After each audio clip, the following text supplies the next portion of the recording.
de déchets, davantage de traitement et de recyclage. La valorisation est clairement devenue un maillon stratégique pour les groupes des services environnementaux.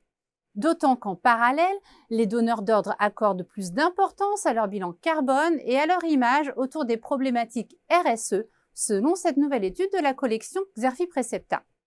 Le recyclage apparaît de surcroît comme un bon moyen de sécuriser ou diversifier leurs approvisionnements. Toutefois, des inquiétudes se multiplient au sujet de la volatilité des cours de certaines matières recyclées et sur les débouchés. Ce nouveau visage du marché des déchets transforme de façon irréversible le business des groupes du secteur. Cette situation a des conséquences sur la structure de coûts et sur les ressources et compétences clés à détenir. Les rapports de force évoluent également. En effet, les industriels investissent de plus en plus le segment du recyclage. Et les éco-organismes en plein essor disposent, eux, d'un très fort pricing power face aux groupes des services environnementaux. Mais à court terme, les gestionnaires de déchets devront surtout composer avec le ralentissement de l'économie. Dans ce contexte, quels profils d'acteurs sont les mieux armés?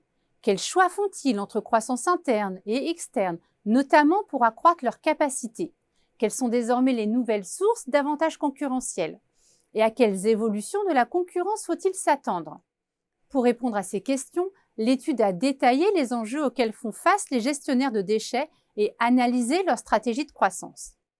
Parmi elles, nous pouvons retenir ici le renforcement des capacités en interne en France, à l'exemple de Veolia en 2022 qui a investi dans l'économie circulaire avec le Valopole de Boves et le projet Plastiloop. Autre axe, le développement via la croissance externe, à l'image du rachat des corps par de Richebourg finalisé en 2021 pour renforcer sa suprématie dans les métaux.